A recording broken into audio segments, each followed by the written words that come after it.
when we utter the word yoga, there are too many misconceptions as to what it is. I think I'll take a few minutes as to where is the origin of yoga, where does it come from? A little over 15,000 years ago, a yogi appeared in the upper regions of Himalayas. Nobody knew where he came from, his antecedents were completely unknown, nor did he care to introduce himself. People gathered in thousands, but then he said nothing, he did nothing. He simply sat there, unmoving. People waited, hoping for a miracle to happen. Nothing happened. Their idea of a miracle was fireworks in the sky, and nothing like that happened. He simply sat there. Slowly, people started leaving because he's not saying anything, doing anything, eyes closed.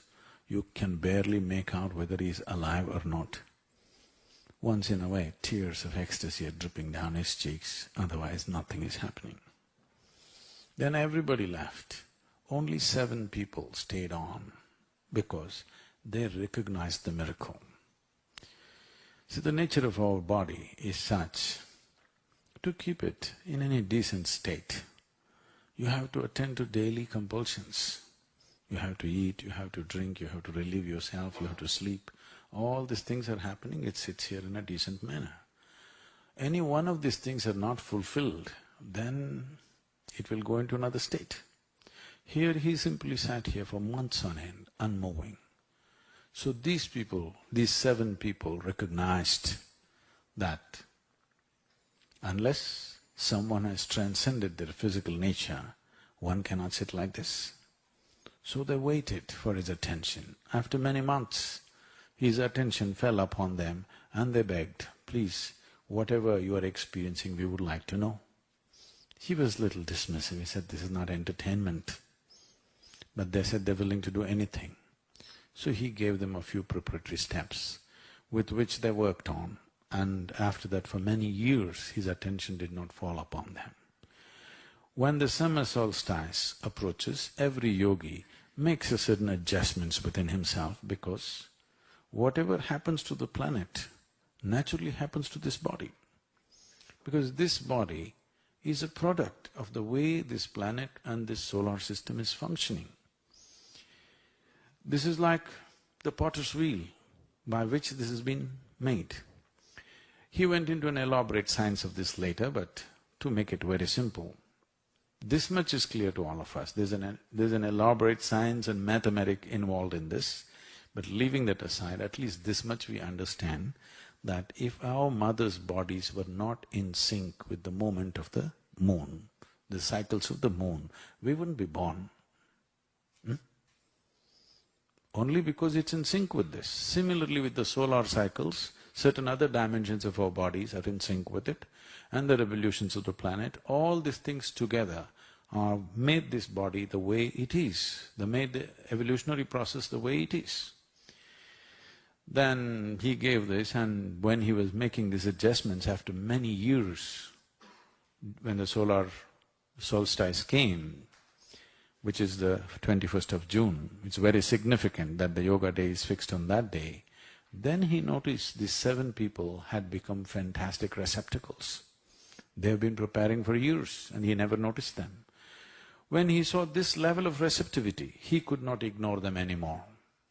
So, somewhere around this 21st of June, he turned south because the sun turned south. This is called as from Uttarayana to Dakshinayana, it turned in yoga. From June to December is known as Sadhana Pada. From December to June is called as Kaivalya Pada. This is the time of sadhana. So he turned south and sat there as the Adi Yogi, Adi Guru. They called him Adi Yogi because they did not know his name, so they said he's the first yogi. So on this day he sat as the Adi Guru or the first Guru to throw light upon the nature of human existence. So he explored human mechanics in as much elaborateness as you can imagine, and he came up with 112 ways in which through which a human being can attain to his highest. Having delivered this over a period of time, these 7 people took to various parts of the world. He asked them to go ahead and do this. One stayed with him, the other one came to what is now considered as the Indian part of Himalayas. Another one went to Central Asia, another went to North Africa, another went to South America. One went down South India, who's most important for us. He's known as the father of Southern mysticism. This is Agastya Muni. And another one went to South Asia. Today also, I think recently, about 3 weeks ago, there was news saying that under a temple, under a pyramid in Mexico, there is huge quantities of mercury. Mercury and yoga and Indian alchemy are very closely related. And there are any number of stories in the yogic lore as to how, what happened in Southern America some many years ago, thousands of years ago. Leaving that aside, the historicity, what is yoga? The word yoga means union. Union of not just body and mind, union of everything. Today modern science is telling you the whole existence is just one energy manifesting itself in millions of ways. The religions of the world have been screaming for a long time that God is everywhere. Whether you say everything is one energy, or you say God is everywhere, or you're talking about the same reality or a different reality. Different ways of expression, we are saying the same thing. Now, it is just that a scientist does not experience this, he has mathematically deduced it. A religious person does not experience this, he believes it because it's said by somebody that he values. A yogi is a hard nut, he wants to know it by his own experience. How is it possible for one to know that he is one with everything or everything is one with him? Let me try to put it as simply as possible. There's a glass of water here. I'm sure this is not you, isn't it? Hello? This is not you. But if you drink it, it becomes you, isn't it? 72% of your body is water. What is not you becomes you how? What is it that defines what is you and what is not you? We'll just do a simple experiment right now. Take your right hand and touch your left hand, please. Is that you? You must confirm to me, please. Is that you? Yes. Touch the chair on which you're sitting. Is that you? How do you know this? What is the basis? What is the basis of your experience which tells you this is me and this is not me? Sensation, isn't it? Here there is sensation, or in other words, what you're saying is, whatever is within the boundaries of my sensation is me. Whatever is outside the boundaries of my sensation is not me, isn't it? Right now, this is not within the boundaries of your sensation. What is called as drinking is you're including it into the boundaries of your sensation. The very body that you carry, whatever number of kilograms you carry, it's just a piece of the planet, isn't it? Yes or no? You must get it now. If you don't get it now, one day you will get it from the maggots, and it's a bit late. If you get it now, you can transform your life. What you carry as your body is just a piece of this earth. Countless number of people who walked this planet before you and me, they were also smart people. Where are they? They're all topsoil. This will also become topsoil unless your friends choose to bury you real deep.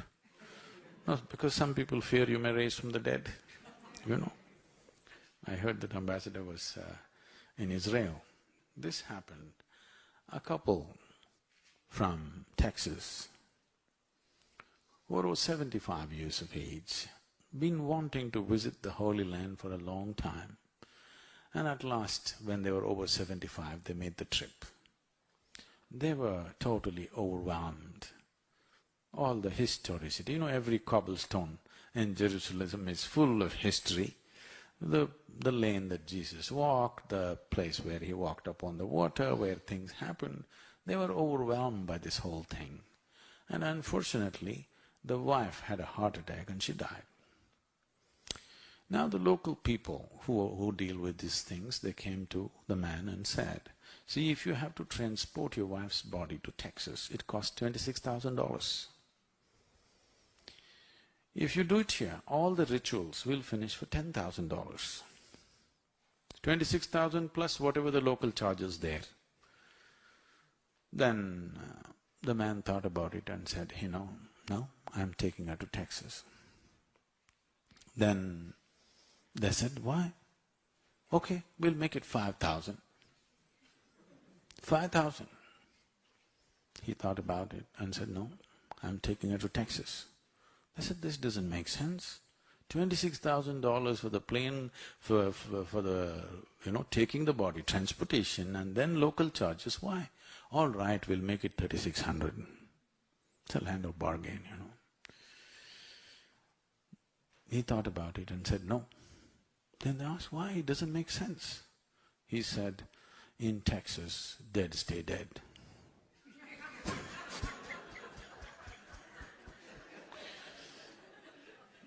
So, doesn't matter what you think about yourself, doesn't matter where you think you're going, where all you have been, as far as your physical body is concerned, it is going straight to the grave, without hesitation. Not one moment is it faltering, going straight there, because this is a material that you picked up.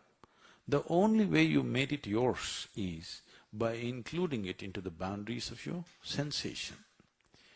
It is a known fact that if you experience a very exuberant moment in your life, let's say you're very joyful or very loving, to a point where tears came to you, happened to you? You're so joyful, tears came to you. At such a time, if you just place your hands just 6–8 inches away from yourself, right here you will feel sensations. If no such wonderful thing happened to you, we'll have to do something horrible. We'll cut your leg right now. If you take off your right leg, the physical leg will be gone, but still the sensory leg may stay intact for some time. You've heard of this? It's called the phantom leg. If you suddenly take off the leg, all the sensations of the leg will still remain for a period of time, sometimes for days on end, it stays. Or in other words, the sensory body has a presence of its own. If you make the life within you very exuberant, full-fledged life, if you become, sensory body will expand. If you sit here and if your sensory body became as large as this hall, as that which was not you yesterday has become you today, isn't it? If you sit here, if you could experience all these people just as you experience the 5 fingers of your hand, not psychologically thinking or emotionally feeling we are all one, but actually if you experience them as yourself. After that, do I have to teach you morals? Do I have to tell you, don't harm this person, don't kill this person, don't rob this person? Do you need morality like this? Anything that you have known as myself, with that you're perfectly fine, isn't it? So if you sit here and make your life energy so intensely vibrant that your sensory body became as large as the universe, then we say you're in yoga, because everything you experienced as myself. Even if you did not stay in that experience, even for a moment if you experience this, the fundamental way in which you perceive and experience life is altered. This is the basic aspect of yoga, that to extend, to make this life energy so intense that your sensory body, the area becomes so large that if you sit here, in your experience everything is you. There's nothing else but you. Only if you're here, no trouble, isn't it? You and the other is trouble. Now there are various other aspects to it. There is health, there is happiness, there's peacefulness, all these things. These things can be addressed in so many different ways. One simple way of putting it is, suppose you lose your peace today. What will happen? First dose of your lack of peace, the family will get it. So 1 or 2 people at home, they will get the first dose. You went and yelled at your family. People thought it's normal. tomorrow it continued, you'll pick a quarrel with your neighbor. If it continues, you start yelling at somebody on the street. If it continues tomorrow, you go and shout at your boss. The moment you shout at your boss, everybody understands that you need medical help. So if they take you to your doctor, initially the doctors try to talk you out of it. Doesn't usually work. So the next thing is they throw a pill into you. A pill means what? Certain number of chemicals. If you take these chemicals in, suddenly you become peaceful. Maybe not forever, at least for that period of time it works. Or in other words, what you call as peace is a certain kind of chemistry. What you call as joy is another kind of chemistry. What you call as ecstasy is one kind of chemistry. Agony is another kind of chemistry. Misery is another kind of chemistry. Anxiety is another kind of chemistry. Stress, whatever you call it, pleasantness or unpleasantness that happens within you, every human experience has a chemical basis to it. Or in other words, this is a chemical soup. Are you a great soup or a lousy soup? That's a question. If I give the same ingredients to 10 different people here and ask them to make soup, they will turn up 10 different kinds of soups, isn't it? Same ingredients. All of us same ingredient, just see how different each person has made himself. Now the entire science of making this into a pleasant soup, this is one important dimension of yoga, but it's not the goal of yoga. If your body becomes pleasant, we call this health. If it becomes very pleasant, we call it pleasure. If your mind becomes pleasant, we call this peace. If it becomes very pleasant, we call it joy. If your emotions become pleasant, we call this love.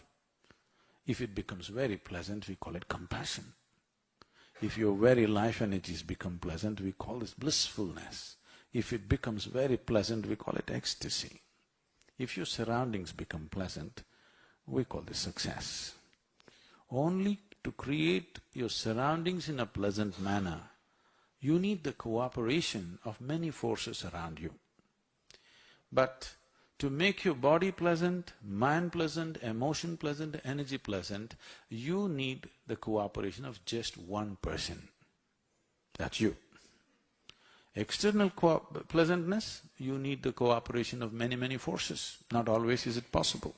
But internally, only if you're willing, it's very much possible. So the science of yoga looked at various possibilities, how to make this entire system pleasant. To be pleasant, to be joyful, or to be even ecstatic is not a goal by itself. It is a fundamental ambience that is needed if you want to explore the full depth and dimension of your life.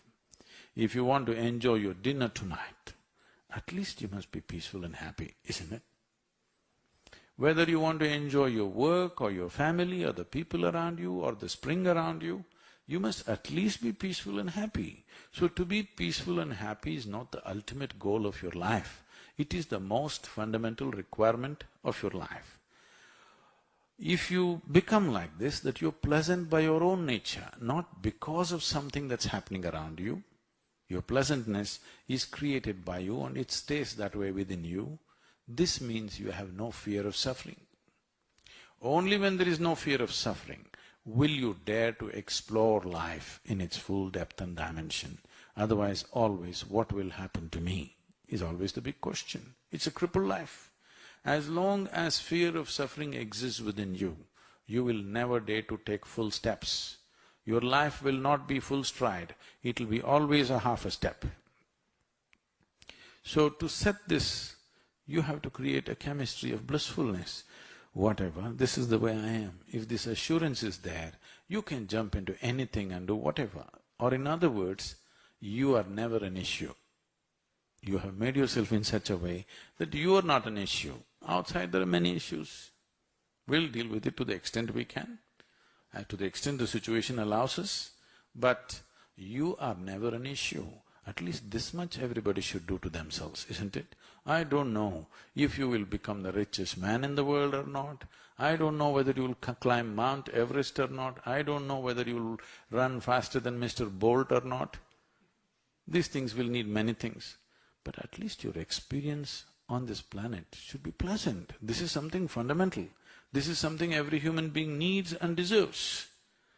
At least this much this much must happen. At least this level of yoga we want the entire world to do. Yes, at least this level of yoga. They become peaceful and happy by their own nature. Whether they get realized, whether they will become yogis, whether they will experience the whole cosmos, that's left to them. At least making their life a pleasant experience. This much everybody must do. This much must happen. It is with this vision, I think, the International Yoga Day, so that the world takes to this science. For a long time, in pursuit of human well-being, we've looked up. By looking up, people have gone into all kinds of hallucinations, and we have fought wars, we have divided the world in ways we can't fix it. Terrible things we have done to each other and continue to do even today. So many people started looking out for their well-being. In pursuit of human well-being, we're ripping the planet apart, but well-being is not happening. Because if you want to feel well, if you want to know well-being, without turning inward, there is no well-being. By doing things outside, you can create comfort, you can create convenience, but you cannot create well-being. As a generation of people, we are the most comfortable generation ever on the planet. Do you agree with me? Another generation of people could never imagine the kind of comforts and conveniences that we are enjoying right now. Never before. But can you claim you're the most joyful generation on the planet? Or the most peaceful one or loving one? That has not happened. Simply because by engineering the external world, we may create comfort and convenience, but only by engineering your interiority, well-being can happen. This dimension of inner engineering is what yoga is about, looking at the mechanics of life, the technologies and tools for creating inner well-being. When I say tools, see, as human beings, we have a place, we hold the place that we hold on this planet, mainly because of our ability to use the tools. Otherwise, in many ways, almost every creature is better than us. But we can use tools and they cannot use tools, that's a big difference. That has set us apart in a huge way. Now, as there is objective tools to create external situations, there are subjective tools to create inner situation. This is what yoga is about. It is not a teaching, it is not a philosophy, it is not an ideology, nor a belief system. These are technologies for well-being. Why I'm insisting on it being a technology is, you just have to learn to use it. It doesn't matter who you are, if you learn to use it, it works. That's the thing about technology. So yoga is a technology, all you have to do is learn to use it. It is not that you believe it, it's not that you disbelieve it, it's not about that. Because it's a certain subjective tool. If you learn to use it, it will definitely work for you irrespective of who you are and what you are. These tools just enhance a human being. In your life, if you think the work that you're doing is important, first thing is, you must work upon yourself. We have been striving to bring this to the leadership in the world. Today, I can proudly say many states in India have taken this up, the entire administration doing an engineering process and finding enormous benefit. We've touched almost 42 to 43% of the bureaucratic, setup in southern India, which has made a big difference for them. When I was at the Economic Forum, I was asked, Sadhguru, if there's one thing we can do for you which will make a difference in the world, what is that? I said, there are 25 people I want. You give me these 25 people for 4 days or 5 days. You will see in 3 years' time there'll be a significant change on the planet. So they asked me, who are these 25 people? I named the 25 heads of state. And it's fantastic today, a major nation, heads of major nations are talking about yoga for the first time. I want you to understand, this has lived for over 15,000 years without any kind of one organization pushing it or forcing it. Never in the history of humanity has it happened, somebody put a sword to your throat and say, you must do yoga, otherwise we'll kill you. No such thing has ever happened. Simply because of its efficacy, because it works, it's lived. Today, nearly 2 billion people on the planet are doing some form of yoga. I'm not happy with that. I want the 7.2 billion people to do some form of yoga because it is time. We have looked up, we have looked out, and we've caused much damage. It is time the world turns inward for their well-being, not up, not out, in. In is the only way out, really. If you want well-being, in is the only way out. And we want this to happen, and it's fantastic that heads of states, the Prime Minister took this up, and the United States leadership is responding.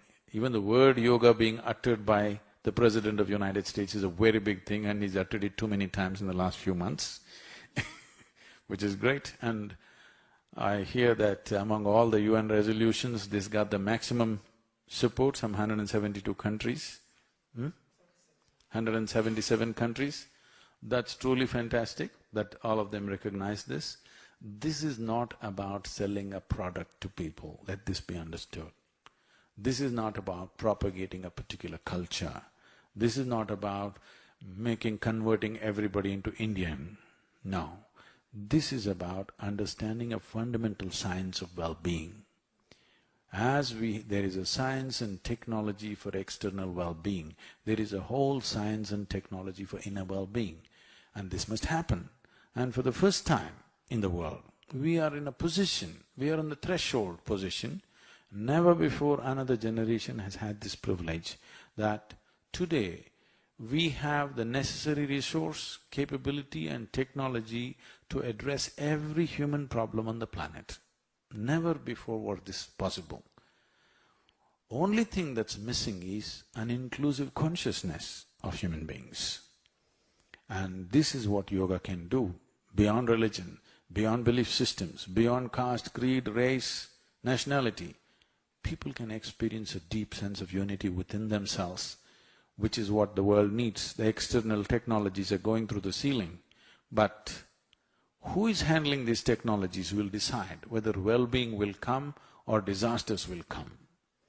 Outside science and technology the modern science and technology that we have, they have no character of their own. They are neither good nor bad. It all depends in whose hands they are. If you do not improve the quality of the hands which hold these powerful instruments, today, as you sit here, you must understand, you are not human beings anymore compared to how they were 1,000 years ago. Today you are superhuman beings. Tell me, 100 years ago, if I could pull out something from my pocket and speak to someone in India right now, and if I claimed I am God, would you believe me or not? 1,000 years ago, if I just had a light bulb, I could have become God, you know. This damn cell phone came to me very late. So I'm saying in every way, we have become superhuman in our capability. When such capability is… we're privileged by such capability, the necessary responsibility, which is not as a teaching, not as an idea, but you will have a deep sense of responsibility towards everything that you experience as myself, isn't it? It's good that the last part of the message from the Prime Minister, he said this could be an ecological solution, 100%. 100%. If you do not understand that this water is your life, we must starve you for 5 days of water, and then 1 drop of water you will worship it, isn't it? Yes or no? This is life-making material. This is not a commodity. This is not something that you buy and sell. Unfortunately, it's become like that. But this is life-making material. The air that you breathe, the water that you drink, the food that you eat, the earth that you walk upon, this is life-making material, isn't it? If you do not experience a certain unity with all these things, then the way you live will be crass, which is what we're doing today. What we step on, we are not connected with this. What we breathe, we are not connected with this. What we drink and eat, we are not connected with this. And then we're wondering why we're not well. The fundamental aspect of yoga, the most basic aspect of yoga is called Bhuta Shuddhi. That means purifying the five elements within you. This body is just a play of five elements, so is the planet, so is the universe, so is the entire creation. Just five ingredients. Just see what magic. If you just manage these five ingredients properly within your system, being healthy, being ecstatic is not out of reach. This is not a pipe dream, this is technology. If you're willing to employ it, every human being is capable of it. Let's understand this. When it comes to external realities, we are all differently capable. What you can do, I cannot do, what I can do, somebody else cannot do. When it comes to external realities, all of us are differently capable. When it comes to inner possibilities, all of us are equally capable. It's not happened simply because we've never paid attention to it. It's great, at last we're talking about international yoga. This means we are beginning to understand that we have to turn inward. This is a great, momentous event. How big it'll become this year, it doesn't matter. This has to be continued, because this is a momentous step that humanity is taking. Right now, most people may not understand the significance of what this is. They may think there is a bubble bath day, yesterday was a Mother's Day, and Mother's Day was started by the Nazis, the Hitler's time and we are celebrating it anyway. All these things, there's also a bubble bath day. There are all kinds of things. All the 365 days have been taken by somebody. For a normal person, there is no day left. This is not one more thing like that. This has to become a momentous step for humanity, because this taking, not looking upward or outward for well-being, but turning inward for well-being is a step that humanity has to take. And human intellect has blossomed like never before, that more people are capable of thinking for themselves than ever before in the history of humanity. When this has happened, offering solutions in another place somewhere is not going to work. People want solutions here. Once they want solutions here, turning inward is a natural process, and it's very significant that this day has been declared, and it's a moment of great pride for us, because a political leader has taken this stance, not yogis. Political leader has taken this stance. It's a fantastic and very visionary step which will go a long way. Thank you very much. If you have any question, I could address a question.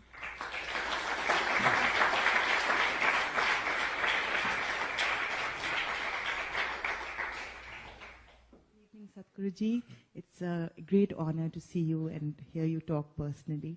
We welcome you to DC.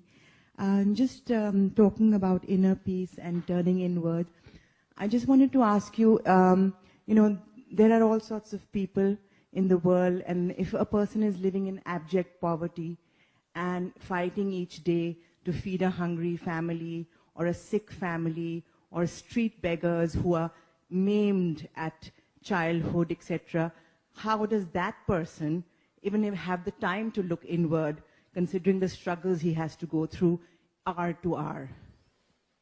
Thank you.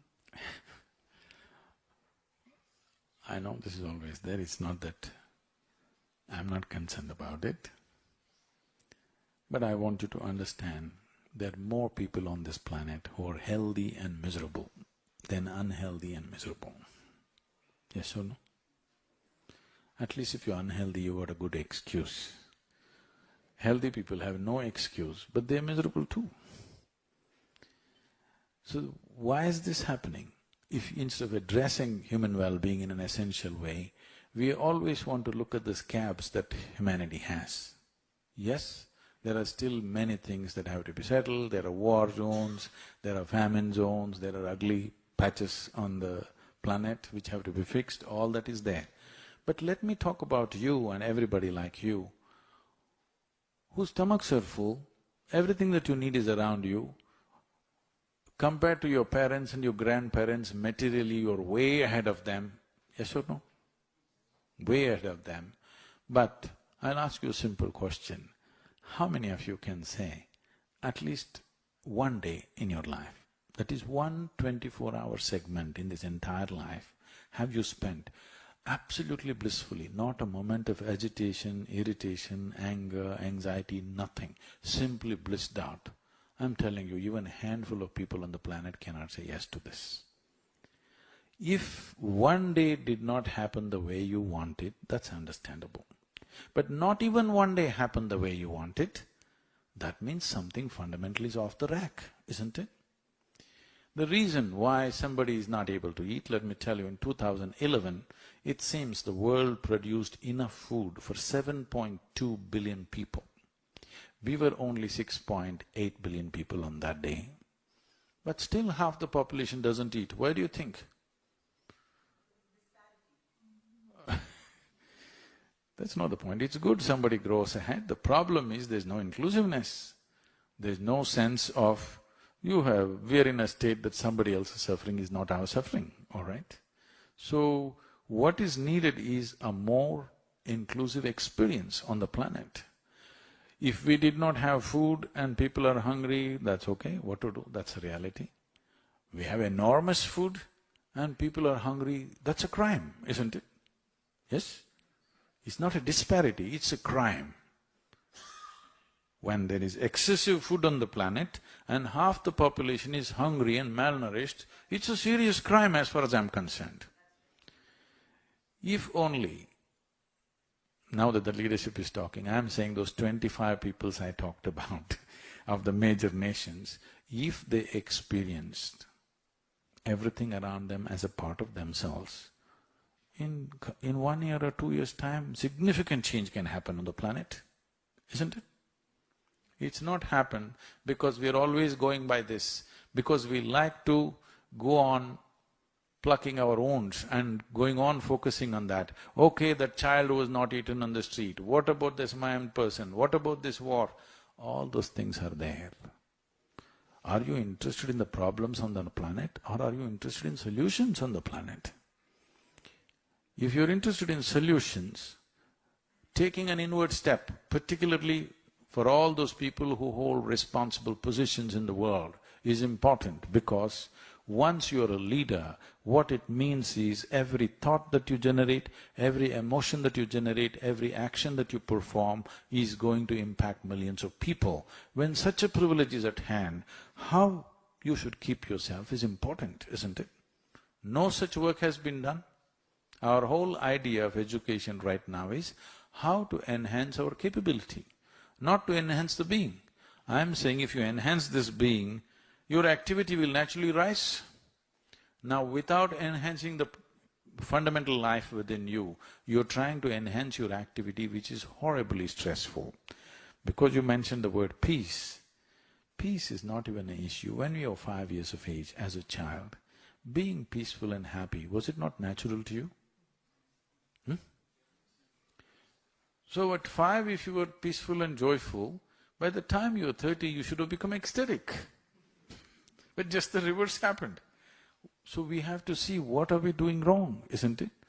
Today everybody is going about talking as if peace is the ultimate goal of their life. Even so-called spiritual leaders are talking about it. Believe me, such people will only rest in peace. Yes. Because of certain deprivation, these things are being said. I must tell you this because the ambassador has been in Tel Aviv. I was to speak in Tel Aviv a few years ago. I flew in from Atlanta. I am supposed to land there in the morning and speak at 6:30 in the evening. But because of some delays, I landed there at 6 in the evening. So I quickly changed in the airport, I'm rushing to the place because in these 33 years of my activity, I have not been late to a single appointment yet. So I'm rushing there. And I've been flying an American airline, there's nothing edible on the plane, so I'm starved. To my joy, I see the venue where I'm supposed to speak happens to be a wonderful restaurant. I said, this is great. As I walked in, people were greeting me and one man came and said, Shalom. I said, fine, what does that mean? He said, this is the highest way of greeting. I said, that's your opinion, but what does it mean? He said, no, no, this is really the highest way of greeting. All right, but what does the word mean? He said, this means peace. I said, why would peace be the highest way of greeting unless you're born in Middle East? In South India, somebody comes up to me in the morning and says, peace. I'll say, what's wrong with you today? Whatever you're deprived of becomes the highest thing. These are all simple things. To be peaceful, to be joyful, to be loving is human nature, isn't it? If you don't mess yourself up, if you don't know this, get yourself a dog. When all other people fail you, you'll get a dog, If you want to learn some joy, some love, at least get a dog. You don't need to go to heaven to this, but unfortunately today, if you say peace, people say divine peace. If you say bliss, you say divine bliss. If you say love, you say divine love. We don't know whether divine can love or not. If human being keeps himself well, he can be peaceful, joyful, loving. All that is human quality, please do not export it to heaven. We don't know whether it's useful there or not. Here it's useful to be peaceful, to be joyful, to be loving. Thank you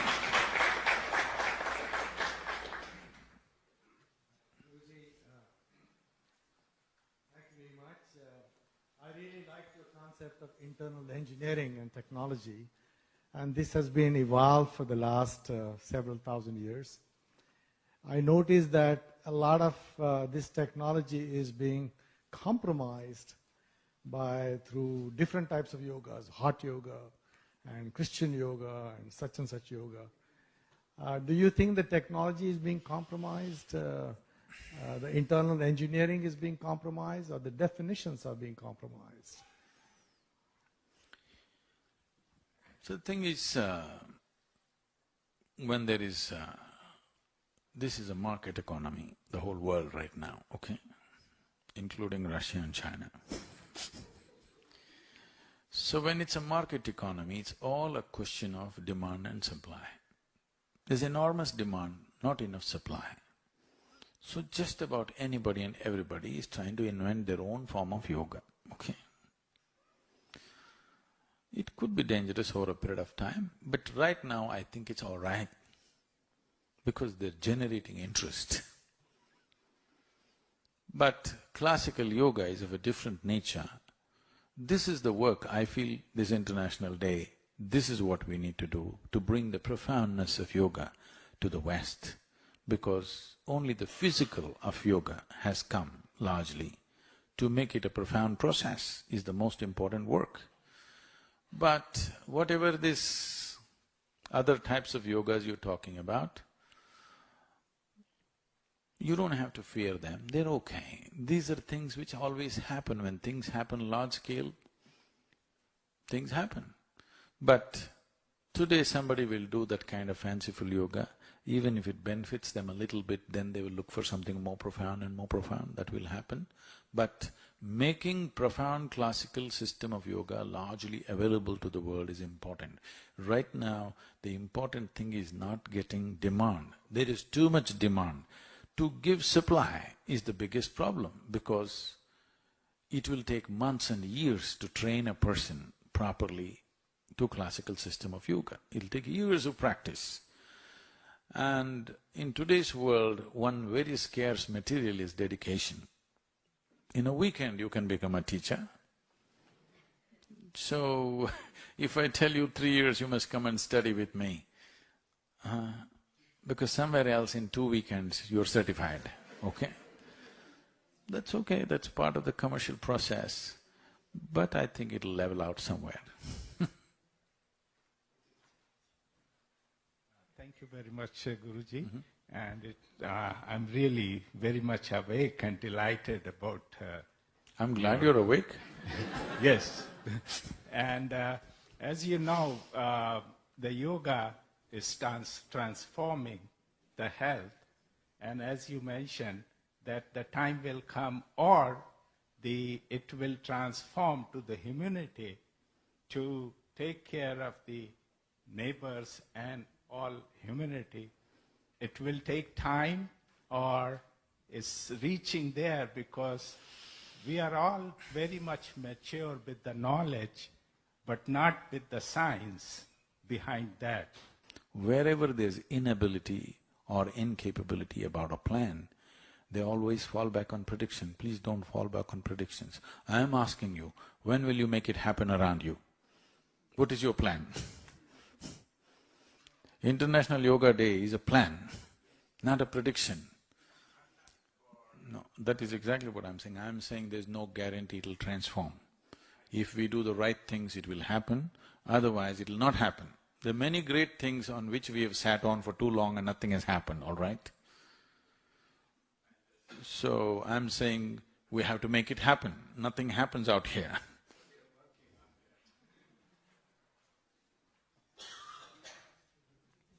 A long time ago, my grandfather gave me an article written by you, and you said that everyone's trying to be extraordinary. I'm not that old as your grandfather. I didn't mean that, but you started pretty young, I guess, in yoga. So the article ended with you saying that, everyone's trying to be extraordinary, but being ordinary is extraordinary. And that stuck with me. And my grandfather, the reason he gave me that article was because he said that just try and be yourself, and whatever comes to you, just go with the flow and have some detachment. That will take you very forward in life. And I've lived my life through that with what he wanted me to be. But I wanted to ask you, don't you think that the kind of dedication and detachment that's required to go with the flow is extraordinary? This whole thing came up because at one time we used to print brochures like this, inner engineering, ordinary to extraordinary. So I start the program, first day, second day, third day people ask, Sadhguru, nothing special happened to me. Then I said, I never talked about being special. Said, extraordinary you said? I said, yes. This is about becoming extraordinary, more ordinary than others.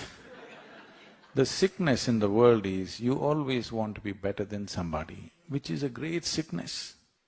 If you enjoy somebody else being less than you, I think it's sickness. Right now the whole thing is about who is number one, who is number two. What's wrong with number 100, I'm asking? Everybody has a place to fulfill, everybody has a role to play in the world. So instead of living by comparison, if you see how to make this life into a full-fledged life, see, this is what by nature every life is seeking. Whether it's an earthworm or a grasshopper or a tree, what are they seeking? They're just striving to become full-fledged what they are, nothing more. But it's easy to define what is a full-fledged earthworm, what is a full-fledged grasshopper, what is a full-fledged apple tree, we can define. What is a full-fledged human being, we are not able to define. Because wherever we keep you, you want to do something more, isn't it? Yes or no? Whoever you are right now, you want to be something more. If that something more happens, what? Something more. If that happens, what? Something more. Let's say we made you the queen of this planet. Don't look at me hopefully. I will not make such blunders, I'm just asking you. Suppose we make you the queen of this planet, would you be fulfilled? You will look at the stars, isn't it? That is the nature of the human being. The very nature of who you are is that you want to expand limitlessly. You want infinite expansion, but unfortunately you're going at it in installments. Can you approach infinity in installments? Can you count 1, 2, 3, 4, 5 and one day say infinite? Is it possible? No, it's endless counting. The very nature of who you are is such. Suppose I imprison you right now in 5 by 5 cubicle for 3 days, you will feel horribly imprisoned. Then we'll announce your liberation and liberate you into a 10 by 10 cubicle. You will feel wonderful for a day. Again you will feel imprisoned.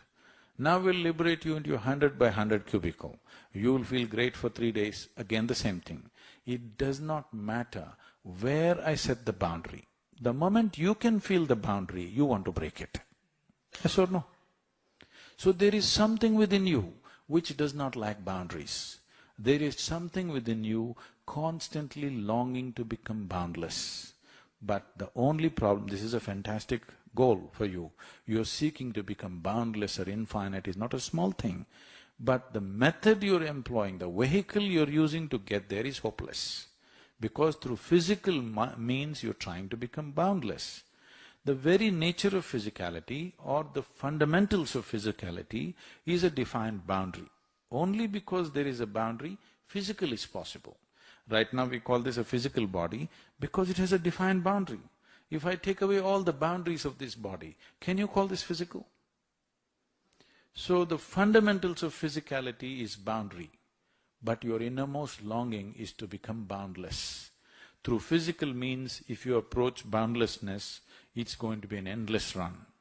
So the entire dimension of what is being referred to as spiritual is just this. Spiritual does not mean you see things walking in the corners of dark streets. Spiritual does not mean you look up or down, no. It is just that your experience of life has transcended the physicality of who you are. Because physicality, as we looked at it some time ago, is something that you accumulated over a period of time. What you accumulate, you can claim is yours. But if you say it's me, you kind of lost it, isn't it? Suppose suddenly I show you this glass and this is my glass. You will think, well, Sadhguru has some problem, but let's listen some more. People say he is wise. After some time I say, this is me. Then you'll say, let's go. Because this is a clear case of madness, isn't it? This is happening to you every day. Food appears on your plate, you say, this is my food, you eat it and then it's me. Once you start thinking, what is not you as myself, your fundamental perspective of life is distorted. From that distortion, whatever you do, it'll only be a struggle because it'll not find fulfillment. At least you must be able to see what is me and what is not me. This is the fundamentals of inner engineering. If you sit here, body is here, mind is out here, what is you is somewhere else. Once there's a little space between you and your body, between you and your mind, this is the end of suffering. Because you know only two kinds of suffering, physical suffering, mental suffering. Do you know any other kind of suffering? This is the only two things which are bothering you. Both these things are miracles. Human body is a miracle, human mind is a fantastic miracle. But both these things have become misery manufacturing machines right now.